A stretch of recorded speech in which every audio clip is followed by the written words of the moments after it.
2 p.m. Central African time. A very good afternoon to you, and thank you for joining us today on Market View. Coming up today on the show, we want to take a closer look at the many game-changing projects that are reshaping Eswatini's business landscape that we saw this year, from His Majesty King Mswati III's groundbreaking initiatives to the collaborative study between the Eswatini and South African Revenue Service. Now, these milestones are setting the stage for an economic transformation like never before. In-house economist Saneles Biya joins us today in studio to unpack how these strategic shifts, including obviously the focus on digital transformation, international trade, are going to impact local businesses as well as the broader economy of Eswatini in the long term, with everything from the new tax initiatives to a push for cross-border partnerships. You do not want to miss this exciting conversation. It is going to be insightful as it is exciting. Stay with us, as the future holds for Eswatini's economic trajectory is what we want to look at today with Sanel. And of course, it's going to be with us for our market analysis as we decode the indices of the day. Thank you for tuning in to Market View once again. Let's kickstart the show by looking at the business news of the day.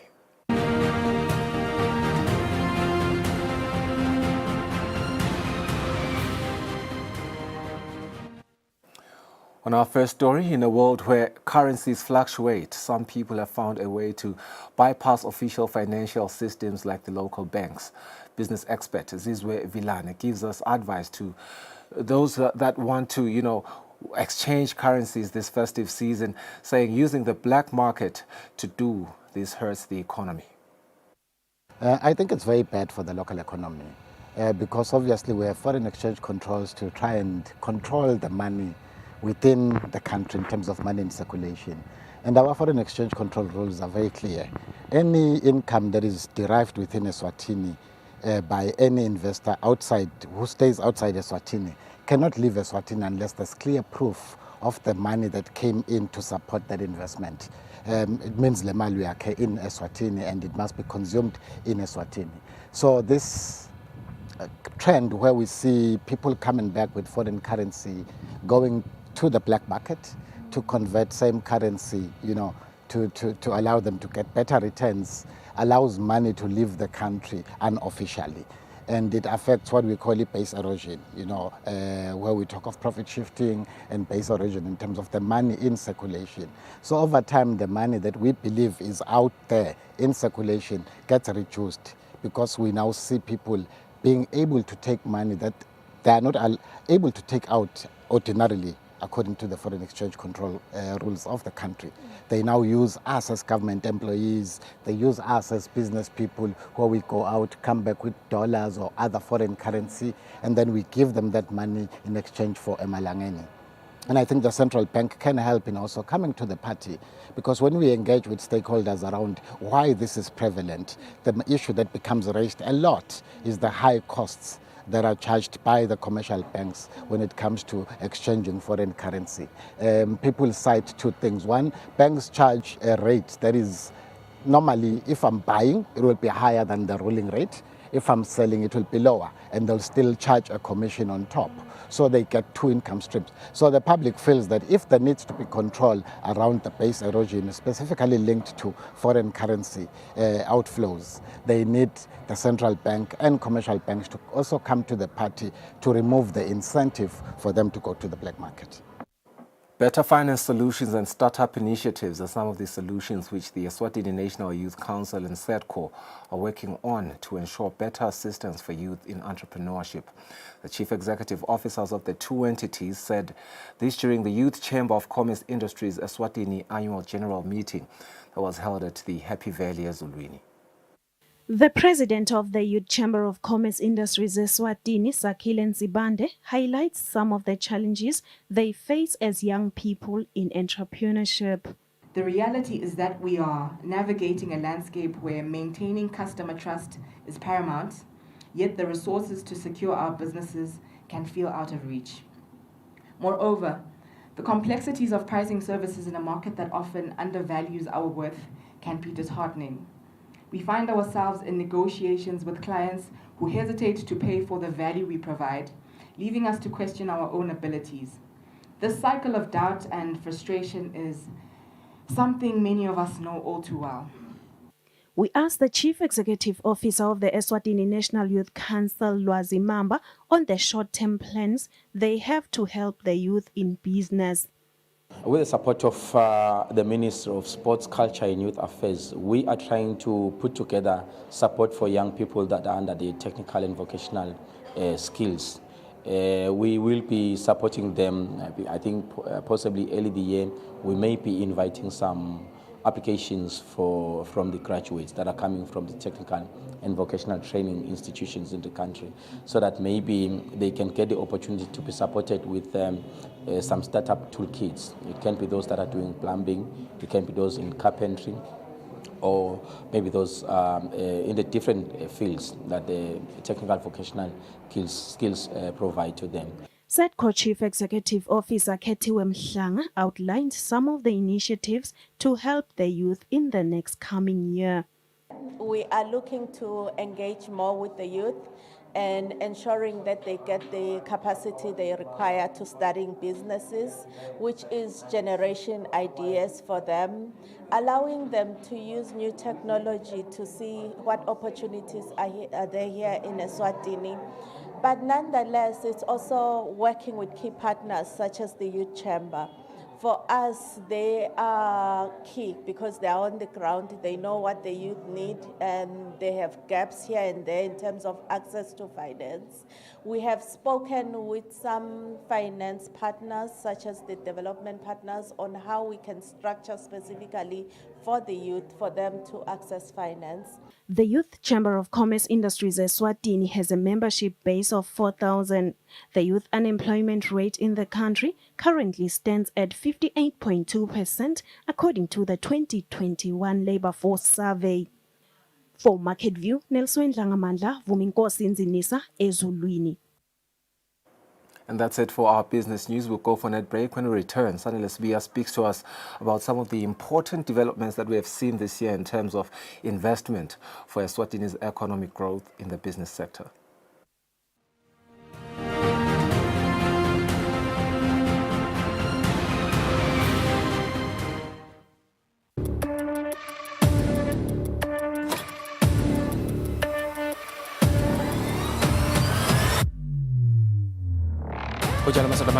sabatandi ukuthi njengaloku sivile sive sithi khulumeni.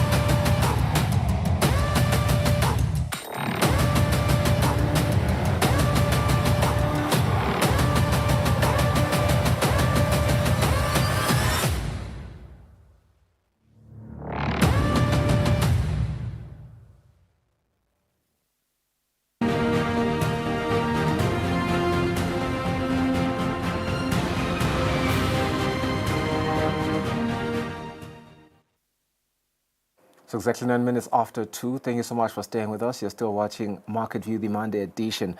As the year draws to an end, we take a closer look at the business stories that not only made headlines, but also transformed the entire sectors in the business world. Now, these include the groundbreaking projects opened by His Majesty King Mswati III, to the time-release study by the Eswatini Revenue Service, as well as the South African Revenue Service. Now, these were more than just news, but milestones that are going to change the business landscape for years to come. Sanele Lesbia is in studio now. He's going to unpack how these projects will indeed impact the local economy in the long term. Sanele, a very good afternoon to you. Thank you for joining us in studio. What we have seen this year is nothing that is very close to what we've seen in the past years. Yeah. I can make the submission that the key focus has been digital transformation in a lot of, business developments, from the International Trade Fair to what the Ministry of ICT now is doing with government in your hand, as well as just, what the whole, economy of Eswatini is taking in terms of its trajectory. I just want to hear how, you unpack or you assess how businesses are adapting to this transformation. Well, thank you, Mr. Numalo, and thank you for having me up. So we are actually living in an information world. Right. So right now, data is actually become the new oil. So if you're able to manipulate data in any which way, shape or form, you are able to grow businesses, you are able to sustain businesses. So it's actually the edge that which we are already living. So what we're seeing is the government of Eswatini trying to ensure that we get Eswatini on board and we get Eswatini to be able to remain competitive in this current environment, because I mean we're talking of this AI taking over, so you cannot think of growing an economy right now without thinking of digital transformation, and you find that it improves in efficiency in time in quite a number of situations. Absolutely. Like you've already said, government in your hands. You don't need to travel, and you don't need to do quite a lot. You can just do it at the tip of your fingertips, and you are done. You come to collect whenever it is that you're collecting. Same thing even with business, with marketing, and quite a number of aspects. So it's quite important that we do digitalize, and we must transform the economy to stay relevant in the 21st century. I'm really a big fan of the government in your hand initiative. You know, that is decentralization at its core, and, you know, the essence of decentralization. But I just wonder what our local businesses ought to do really in integrating these technologies in a way that truly maximizes efficiency as well as profitability in the next decade, because it is one thing to have these initiatives and some of these ideas, but how do our businesses really integrate these technologies? I think quite critical to that issue is the issue of connectivity, data costs. So that's what we need to, as a country, try to get to a level as low as possible to allow businesses to take over that front. And I mean, we've seen quite a number of initiatives. If you walk around, the Eswatini telephone company is actually changing all of all these lines to these new fiber optic lines, which offer more speed and more stability in terms of network connectivity. So that makes the country ready for a digital age and digital transformation. So we do need to see this multi-sectoral approach where we have everyone doing all they could in order for businesses to be able to take up and run with a transformed economy and move into the digital space. We need the backbone infrastructure. So it's basically a call on government again to fast track those efforts, because we know the plans are there. We know the plans were drawn. We know that government wants to be the one providing the backbone infrastructure, more especially in ICT. So we just need them to do that, and then businesses will eventually come into the space if the cost of coming in is very low, and if you have the connectivity and you have the clientele. So why not? And I love the word that you're using, that we indeed fast track these developments and these initiatives and these ideas, because quite frankly, we are lagging behind compared to the the global world, and our footing there needs to be felt just as the other countries that we want to find ourselves equal as. And speaking of other countries in the global economy, let's speak about trade. One of the key agendas for our development as Eswatini, we have been speaking about regional trade and global trade. We saw the Eswatini International Trade Fair this year, a host of countries like South Africa, India, Taiwan. How do you foresee this international collaboration influencing Eswatini's trade relations and its economic standing in the region? So what we have to understand about Eswatini and trade is Eswatini is a very open country. We cannot live without trade. Open for business. So we've seen in the past few months the minister, operationalizing the Africa-Free Continental Trade Area arrangement, how we're actually going to work within that. So Eswatini is quite big on trade, and our place in the global economy is cemented by our trading relations, our diversified economy, the economic diversity index, and moving goods across the border. So what we're seeing right now is we're a country that's trying to diversify their trade portfolio, making sure you can trade regionally and continue trading regionally, continentally, and internationally. So that will helps, mitigate against quite a number of the issues that we face, be they supply chain, be they exchange rate fluctuations, and all of those situations. So we are becoming a relatively stable country. But there, what we need to do, in as much as we are seeing that push by your Eswatini Trade Promotion Agency. And as much as we are seeing those vigorous pushes, we put together with the Finance Minister, the Commerce Ministry, and you're seeing His Majesty also doing that push. We kind of need to also work on diversifying the economy, diversify our base, so we do have something to sell across, and also to remain competitive in that front. You speak of differentiation in terms of the products that we are, exporting. I just wonder if our economy, because as much as we want to leverage all these opportunities, is our system, our ecosystem, our trade ecosystem in Eswatini, to have the necessary policies and maybe, initiatives in place to make sure that SMEs, because like you always say, they are the lifeblood of the economy. They can trade. Can they access the finance, the trade finance? Do we have that in place? I think we may have our thinking and our heads in the right space, but there is still a gap where I'm not going to lie on that. We did a study at some point, and it did show that in as much as you may have your import guarantee, your export guarantee schemes, your credit guarantee schemes, but the requirements to enter into those schemes still remain outside the reach of quite a number of our SMEs. So that's what we need to do. But interestingly, one thing that I saw this year, if we can keep true to that and implement that policy, it could get us somewhere. That investor policy, the way we're trying to determine who an investor is and the categories and all of those things.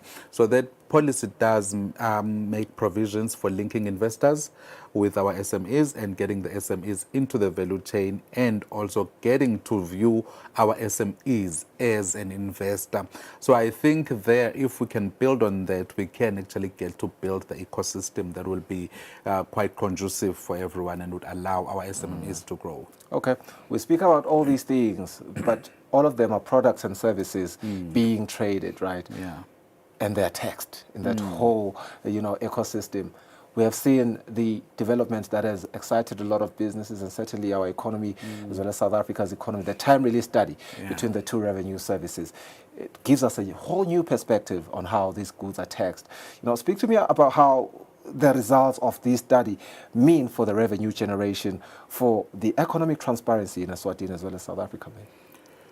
I think looking into that type of study and that thinking, what it says to me as an independent economist sitting outside and looking in, it says we have a revenue authority that is transformative and that is pro-business.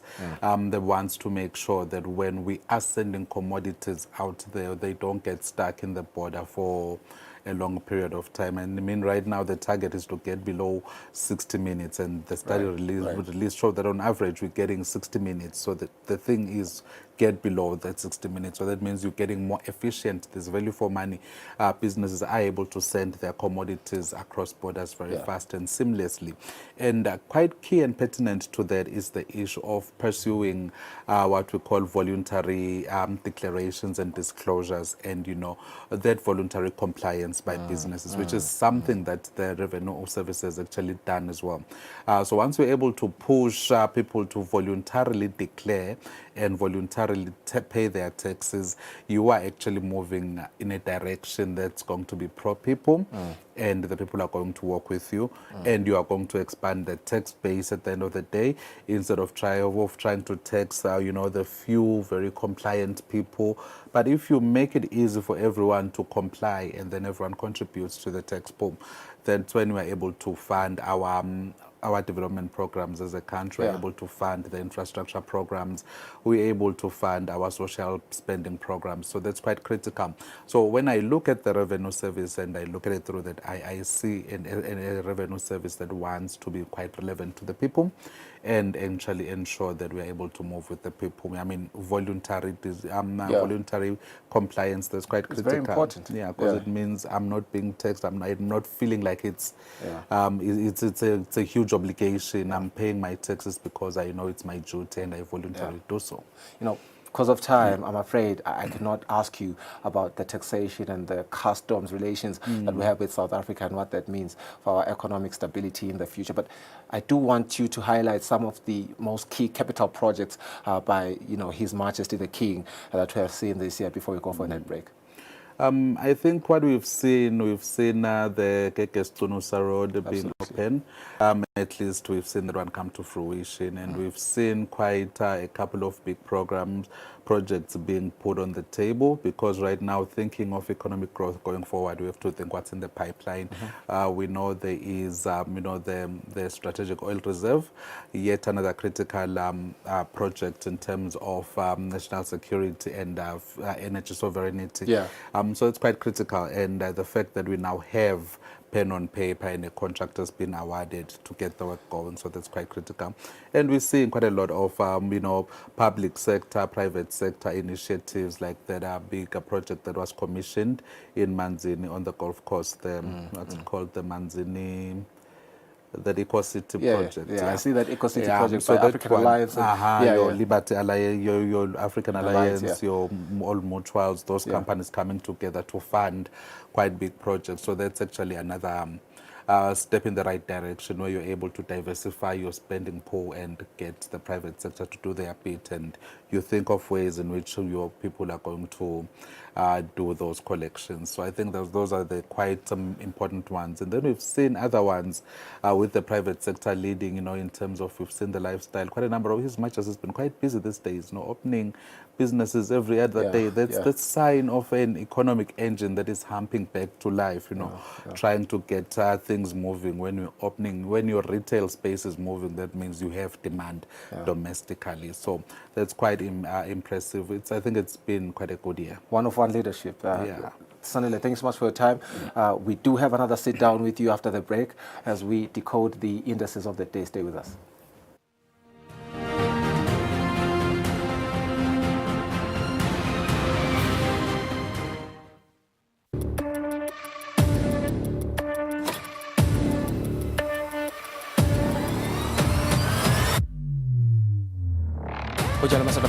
sabatandi ukuthi njengalokhu sivile sive sikhulume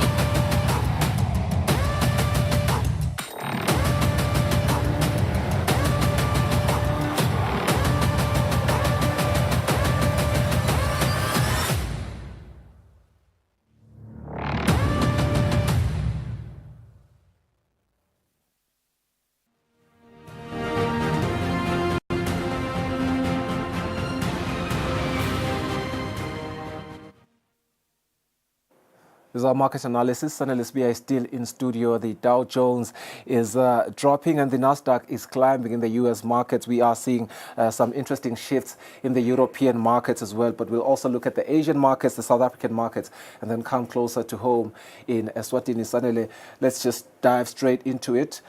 I want us to start with the U.S. markets. What we are seeing here is interesting. Dow Jones dropping by 0.28%. Nasdaq, on the other hand, inversely climbing by 0.81%. Do you see this divergence, speaking to some sort of continuity going forward? So what we're seeing there is there is a bit of divergence there. One, we have the Trump bets with the market trying to segregate from those companies that would actually benefit from a Trump presidency. But quite critical is on Friday we saw the non-farm payroll data come out, and when it came out it showed that the US economy was performing relatively stronger. So that's what we're seeing there. So now the focus is shifting to inflation and the interest rate trajectory in the US. So we do expect to see yet another cut in the interest rate in December 17-18, which would expect the Federal Reserve Bank to cut those rates. So that's what the market is now pricing in, and that's why we're seeing your S&P 500 and quite a number of those consumer-led type of stocks moving upward, because we do expect that with the cut in the interest rate, consumers are likely to spend more, and consumer confidence is actually upbeat these days in the US. That's quite interesting.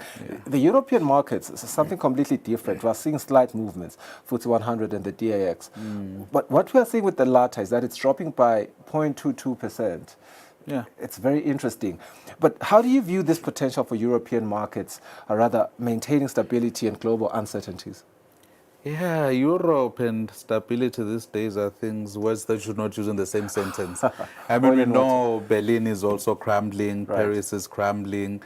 It's only just London that seems to be relatively stable, and that shows in the FTSE 100 climbing to that 8,300, going closer back to that 8.5 that we saw earlier on. But with Berlin and Paris, in as much as the fundamentals, the microeconomy is doing well, but the overall macro is just not in good standing because the government has actually failed in Germany. And same thing in France, we're expecting to probably go to yet another election in July because that's when the constitution allows, and the future of President Macron also hangs in the balance right now. He's tried to form parliament or a government. I think this is the third time now he's going to have to form a parliament. Yeah. Yeah. Let's go to the Asian markets. And I want us to speak about the rally that we're seeing with the Hang Seng. Here are the numbers. We're seeing here 2.76%. That's a gain on the Hang Seng. What factors are driving this rally? So what we are seeing there is one, the expectation of what is going to happen in the US in terms of those interest rates and the trajectory and what it also means for the Middle East. And then secondly, just in the mainland, when you're looking across, we saw that there is that more stimulus that is coming in, and also there is that poised to show that we are going to hold the interest rate steady. And we've seen that happening. We've seen that already showing through the bond yield, the 10-year bond yield in mainland China. So all of those movements are actually showing up and improving on trade within within Hong Kong, and also improving trade within Asia. And we're seeing that's more of a knockoff effect from what's happening in the US and coming into Asia. Just that when you move into the mainland now, the issue of those tariffs, threats, and all of those, it's the tariffs threats and, the weakened financial system, more especially the mortgage sector within the mainland. So until and unless we get more clarity on that we are going to see that penduluming effect happening within mainland. But regardless, they're closing higher today at 3.4, even though they're closing on a downward tick, but it's still an all-time high. Interesting indeed. Yeah. Let's look at the Johannesburg Stock Exchange. There we are. These numbers, what do they speak to us about? Because we are seeing 0.33%, and it's an increase. How do you evaluate the South Africa's prospects in light of the current global economic pressures, and especially in commodities? Yeah. So it's great that you mentioned commodities, because the miners actually are the ones doing very well today. That's why we're seeing London also pulling up, and the DAX also doing very well, because the miners are doing very well, and South African Stock Exchange is laden and filled with miners. But then at the same time, another thing that it speaks to is the issue of what we expect with the economy.